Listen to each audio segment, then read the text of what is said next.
Hola, mi amigo querido. Una vez más agradecemos a Dios por el inmenso amor, por la vida. Cada minuto de vida que nos da es un regalo divino. A veces la vida no es la vida que quisiéramos vivir. Hay dificultades, hay luchas, hay muchas piedras en el camino, pero el poderoso brazo de Jesús está contigo. No desanimes. Espero que el mensaje de este momento lleve esperanza a tu corazón. Vamos a la lección número 9 para el 2 de marzo del año 2024. El título de la lección es Bendito el que viene en el nombre del Señor. Y el propósito de la lección es mostrar que los salmos, que fueron escritos mucho antes de la primera venida de Cristo a esta tierra, ya anunciaban la vida, la persona de Jesucristo, su ministerio, el dolor, el sufrimiento que Él pasaría para ganar nuestra salvación. Entonces, los salmos son también una especie de profecías que anunciaban el ministerio de Cristo. Vamos a la primera parte del estudio bajo el título de El pastor divino y abnegado. Cuando el Señor Jesucristo estuvo en esta tierra, Él dijo, yo soy el buen pastor. El buen pastor da su vida por las ovejas. Solo que esa figura del pastor ya estaba anunciada en el Salmo. En el Salmo 23 estaba anunciada la figura del pastor. Jesús vendría a este mundo y sería el pastor de sus ovejas, el pastor que cuidaría de sus hijos. En este Salmo 23 se muestra la relación de amor entre Jesús y su pueblo. Voy a leer los versículos 1 al 3 del Salmo 23. Dice así: Jehová es mi pastor. Yo quiero parar aquí un poco para comentar esto. No dice Jehová es nuestro pastor. Dice Jehová es mi pastor. Este es un desafío a cultivar con Jesús una experiencia personal, no una experiencia colectiva. Es por eso que tu experiencia cristiana no puede limitarse a la iglesia. La iglesia forma parte de tu experiencia cristiana, pero tu experiencia no puede limitarse a la iglesia. Tienes que aprender a vivir una experiencia diaria, personal con el Señor Jesucristo. Porque en la hora del dolor, del sufrimiento, porque en esta vida vamos a encontrar dificultades, nuestro pastor no nos significa mucho, pero mi pastor, ahí es otra cosa. Y el salmista dice aquí, Jehová es mi pastor. Y completa, nada me faltará, nada me faltará.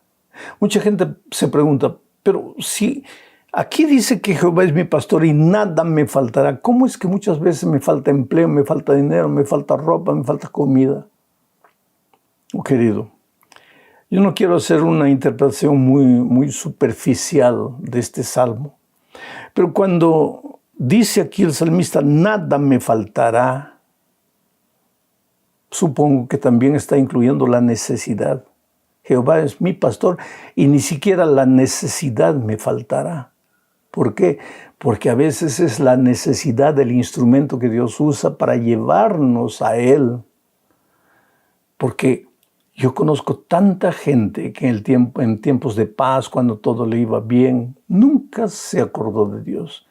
Yo conozco un aviador, un militar, que no creía en Dios. La esposa era creyente, pero él no creía en Dios. Y el hijito se quedó enfermo de leucemia y estaba muriendo. Y desde el punto de vista médico no había ya solución. Y ese hombre cayó de rodillas.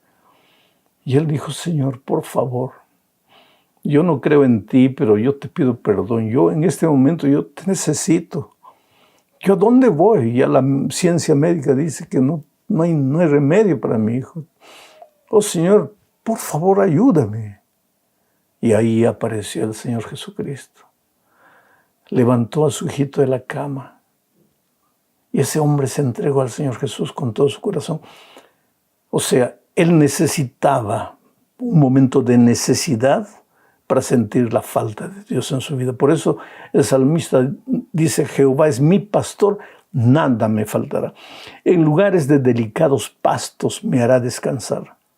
Junto a aguas de reposo me pastoreará. Qué bonito, ¿no? ¿Quién no quiere pastos verdes, aguas de reposo?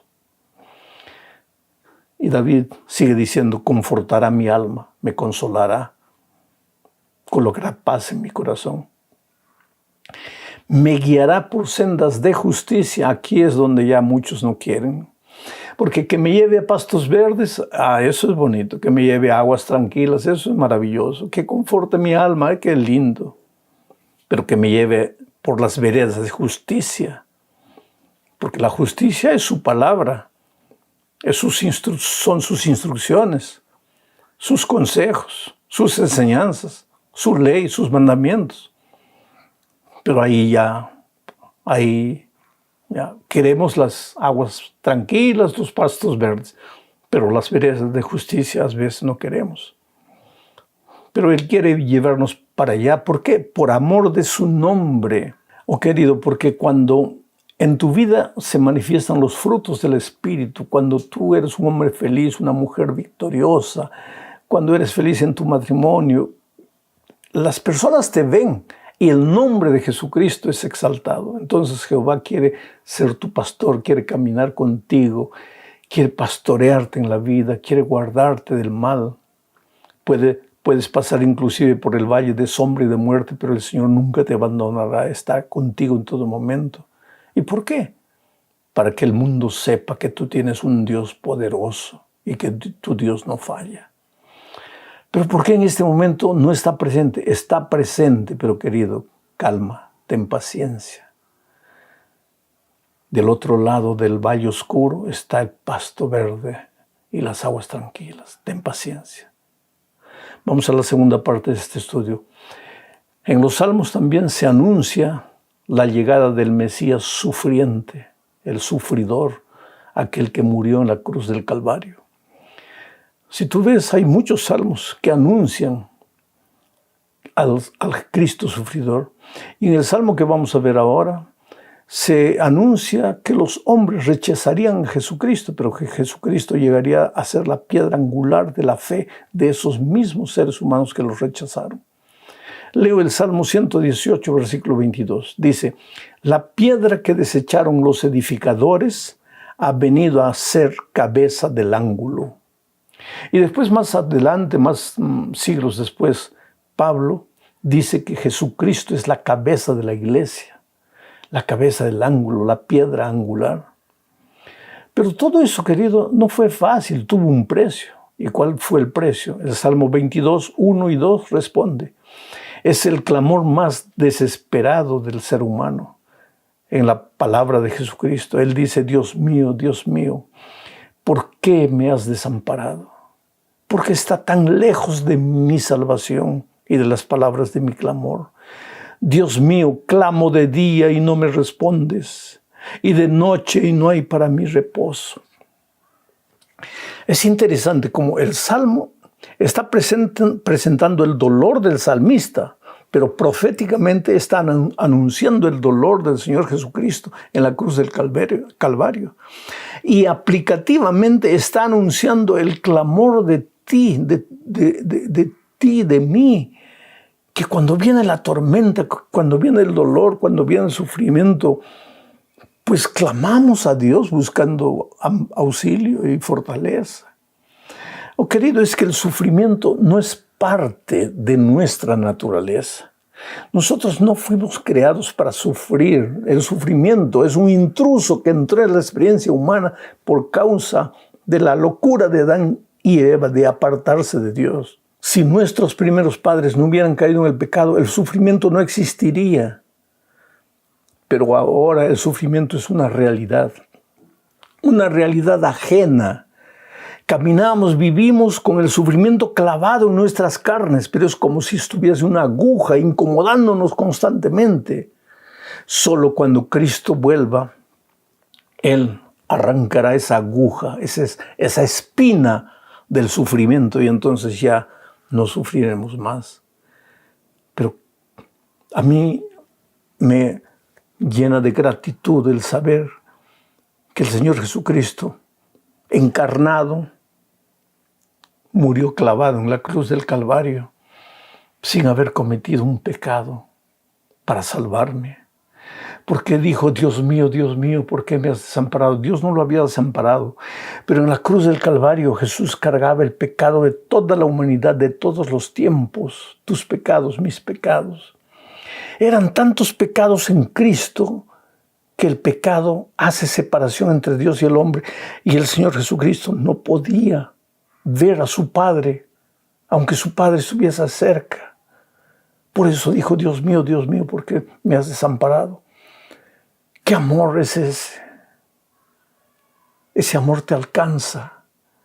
No tienes por qué vivir afligido porque has fallado, porque has caído, porque en este momento estás atrapado en las cuerdas del mal. Contempla la cruz del Calvario. Mira al Señor Jesucristo sufriendo para salvarte. Que el Espíritu te haga reflexionar en el sufrimiento de Cristo. Vamos a la tercera parte. Los salmos presentan a un Dios siempre fiel a su pacto. Lo presentan como un rey de amor.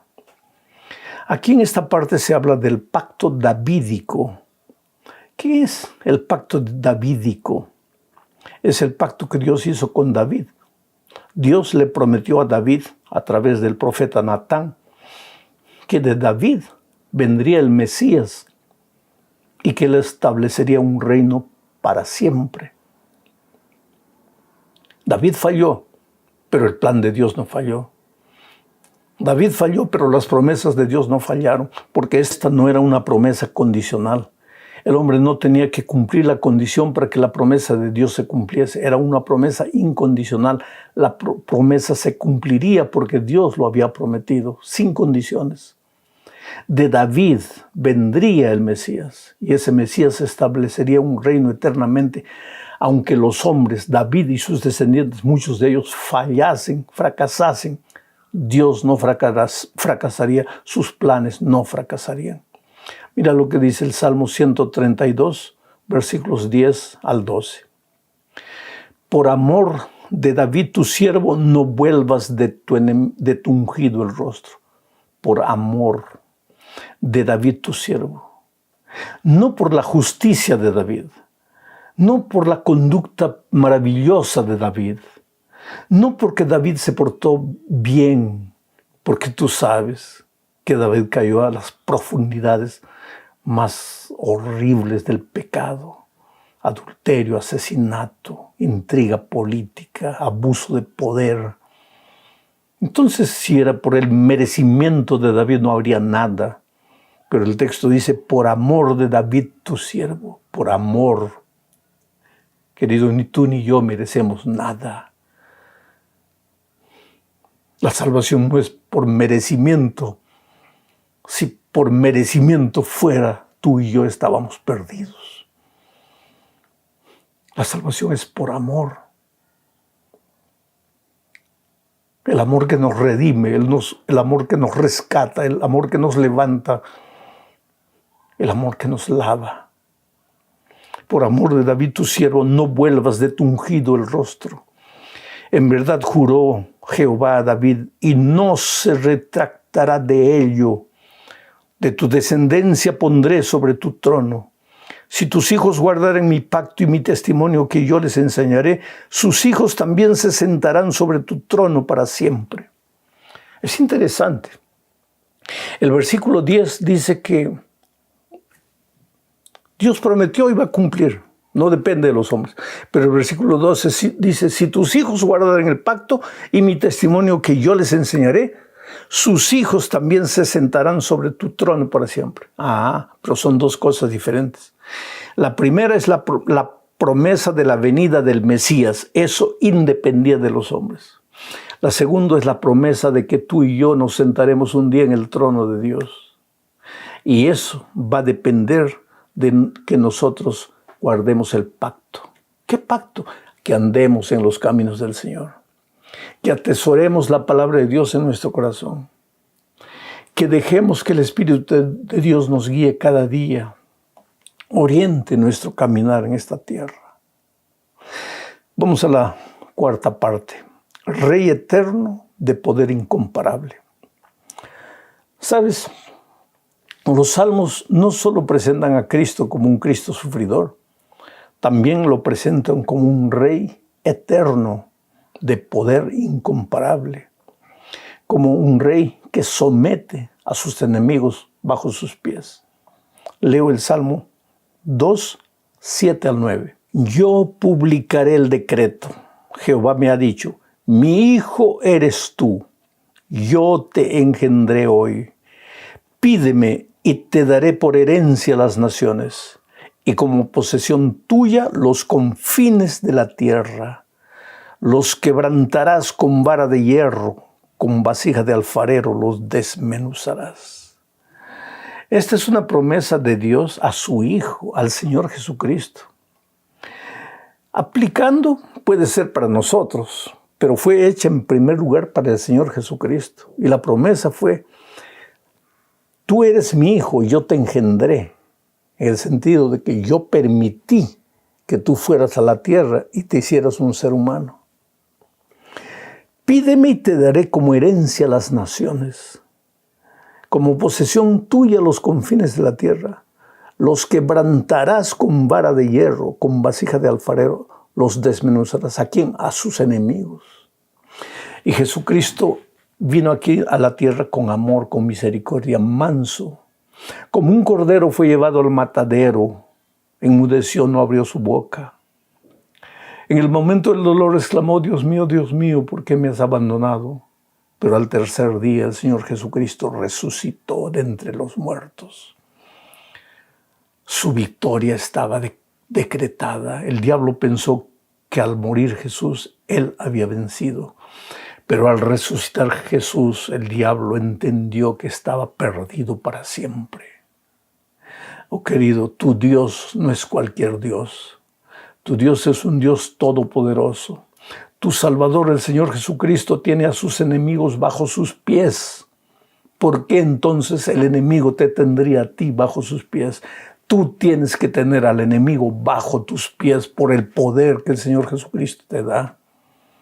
Si en este momento sientes que las fuerzas enemigas te están atormentando, si sientes que la oscuridad llega a tu vida, que los vicios, los hábitos nocivos se apoderan de ti, o hasta el propio diablo en persona atormenta tu vida de una manera o de otra, en este momento en el nombre del Señor Jesucristo, yo te digo, estás libre si tú crees, porque el enemigo, el diablo, está bajo los pies de Jesucristo, derrotado, incapaz de derrotarte. Entonces no permitas que un enemigo derrotado te derrote a ti. Proclama tu libertad. Eres victorioso sobre el cigarro, sobre la bebida, sobre la pornografía, sobre lo que sea. Eres victorioso porque tienes un Dios victorioso. Eres victorioso sobre las emociones, sobre la depresión, sobre los sentimientos negativos, sobre el odio, sobre el rencor. Eres victorioso porque tienes un Dios victorioso. No te desanimes. Llegamos al fin de este estudio mencionando que los salmos también se refieren al Señor Jesucristo como el sacerdote Melquisedec. Jesús no es solo rey, es también sacerdote. En el Salmo 110, 4 al 6, Salmo 110, 4 al 6 dice, juró Jehová y no se arrepentirá. Juró Jehová y no se arrepentirá. Tú eres sacerdote, se está refiriendo a Jesús, tú eres sacerdote para siempre según el orden de Melquisedec. El Señor está a tu diestra, quebrantará a los reyes en el día de tu ira. Juzgará entre las naciones, las llenará de cadáveres, quebrantará las cabezas en muchas tierras. Quiere decir, el sacerdocio eterno de Jesucristo, de alguna manera, fue descrito en la vida del sacerdocio de Melquisedec. Es interesante que en Hebreos capítulo 7, 21 al 28, al escribir Pablo muestra la diferencia entre el sacerdocio de los sacerdotes de Israel en esta tierra y el sacerdocio de Cristo. Miren la manera como lo hace. Voy a leer versículos 21 al 28, un poco largo, pero lo voy a leer. Dice así: porque los otros sacerdotes, ¿no?, ciertamente sin juramento fueron hechos sacerdotes. Pero con el juramento del que le dijo, juró el Señor y no se arrepentirá. Está mencionando el salmo que acabé de leer.